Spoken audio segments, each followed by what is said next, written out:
NIT news, सच आपके आगे। नमस्कार, आप देख रहे हैं NIT न्यूज़। टुल्ला विधानसभा उपचुनाव को लेकर बसपा के राष्ट्रीय महासचिव सतीश मिश्रा टुल्ला पहुंचे, जहां कार्यकर्ताओं ने उनको चांदी का मुकुट एवं 51 किलो की माला पहनाकर स्वागत किया। पंडाल में भारी भीड़ को देखकर बसपा के राष्ट्रीय अध्यक्ष सतीश मिश्रा गदगद हो गए। इस विशाल सभा को संबोधित करते हुए उन्होंने समाजवादी पार्टी पर जमकर हमला बोला। इसके बाद उन्होंने कहा कि विधानसभा उपचुनाव में हाथी के बटन को इतनी जोर से दबाना है और संजीव चौक को जिताकर विधानसभा पहुंचाना है। टुल्ला से टुल्ला संवाददाता विवेक शर्मा की रिपोर्ट। बहुत समय से यहाँ पर हमारी पार्टी, हमारे जो यहाँ पर वक्तागण थे और उन सबके साथ साथ खास तौर से हमारे छोटे भाई श्री संजीव चक का हौसला बढ़ाने का काम कर रहे हैं और इतनी बड़ी संख्या में इतनी देर से यहाँ उपस्थित हैं।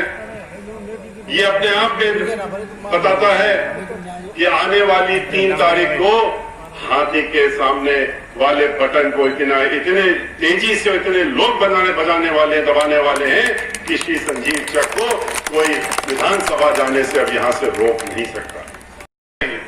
और वो ये भूल गए, उनको इतिहास याद करना चाहिए था, देखना चाहिए था। 2005 में उन्होंने किया था ये काम, जब उन्होंने बहन मायावती जी के ऊपर जानलेवा हमला करवाया था। वहां से MLA उठा करके ले गए थे गेस्ट हाउस से, उनको मरवाने की योजना बनाई थी हमारी नेता बहन मायावती जी को, जिसमें कि सफल नहीं हो पाए। लेकिन उसके बाद क्या हुआ था, उनकी सरकार चली गई। MLA तो उठा ले गए थे पर सरकार नहीं बचा पाए, सरकार चली गई थी और बहन मायावती जी मुख्यमंत्री बन गई थी। उसके बाद दोबारा उन्होंने काम किया। 2003 और 7 के बीच में जब सरकार चलाई, उनके पास तो थी नहीं बहुमत। उन्होंने आकर के 2003 में जब इस्तीफा बहन मायावती जी ने दिया और विधानसभा भंग करने की बात प्रस्ताव पारित किया, तो उसके बाद वो 38 MLA बहुजन समाज पार्टी के उठा करके तोड़ करके ले गए और अपनी सरकार बनाने का काम किया। वो बात दूसरी है कि उन 38 के 38 MLA जो लेके गए थे, उनके खिलाफ हम लोगों ने उनके मुकदमा दर्ज किया और उनकी संस्था खत्म करने का जो कानून है उसमें किया। उसके बाद वो मामला उच्च न्यायालय में हुआ, वहां से भी हम जीते, सर्वोच्च न्यायालय में गया। इनके पास तो 38 MLA थे, पूरी सत्ता थी, इन्होंने 38 वकील खड़े किए थे सर्वोच्च न्यायालय का। कोई भी ऐसा सुप्रीम कोर्ट का सीनियर वकील नहीं था जिसको कि कोई भी जानता हो, जो कि इनकी तरफ से नहीं खड़ा हुआ था। जी जब जो कहती है वो करके दिखाती है। उन्होंने कहा सर्वजन हिताय तो सर्वजन सुखाय की बात करके अमली जामा भी पहनाने का काम किया।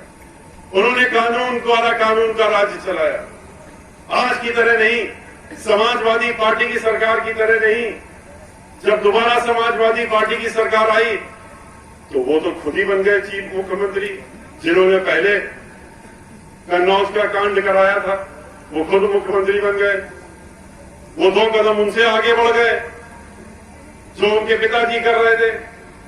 उन्होंने तो इस तरीके से लोगों का अपमान करना शुरू किया, खास तौर से समाज के लोगों का। कोई भूल नहीं सकता कि किस तरीके से जो उनकी सरकार में एक शुरू से उनके पार्टी के सदस्य थे और मेंबर थे, पांडे जी प्रतापगढ़ के, उनका मकान भी छीन लिया, उनको बेइज्जत करके निकाला भी, उनको मंत्रालय भी छीना और इतना बेइज्जत किया कि उनको हार्ट अटैक हुआ और उनके दरवाजे पे ही उनको हार्ट अटैक आया। उसके बाद उनकी मृत्यु हो। घुस करके उनके साथ में बलात्कार और गोली मारी जा रही है और उसके बाद उन्हीं के ऊपर मुकदमा दर्ज हो रहा है। तो ये कैसा राज है? चाहे वो समाजवादी पार्टी हो, चाहे वो भारतीय जनता पार्टी का राज हो, ये तो एक ही तरह का हाल चल रहा है। खुल करके सामने आ गया, मुझे समझ गया है कि राम मंदिर के नाम पे जो वोट मांगते थे, अगर राम मंदिर ही बनाना होता तो फिर आप, अगर यही आपको चाहिए था, वोट इसके लिए मांग रहे थे, तो जब वोट मिल गया था और सरकार बन गई थी, यहां भी बन गई थी, केंद्र में बन गई थी, तो क्यों नहीं आपने बिल पास करके पार्लियामेंट में और मंदिर बनाने की योजना बनाई? क्यों सर्वोच्च न्यायालय का ही निर्णय आने के लिए इंतजार करना पड़ा? क्योंकि आप बनाना नहीं चाहते थे। आप राम को पूजा के लायक नहीं समझते, आप तो उनको वोट की चीज समझते हैं, हाथ में लेके घूमते हैं कि वोट दे दो इनके नाम पे। राम के भक्त हम लोग भी, कृष्ण के भक्त हम लोग भी पूजा करते हैं, लेकिन पूजा हम लोग करते हैं अपने घर में मंदिर में रख करके सम्मान से पूजा करते हैं। ताजा खबरों के लिए NIT न्यूज चैनल को सब्सक्राइब करें और बेल आइकन को प्रेस करें।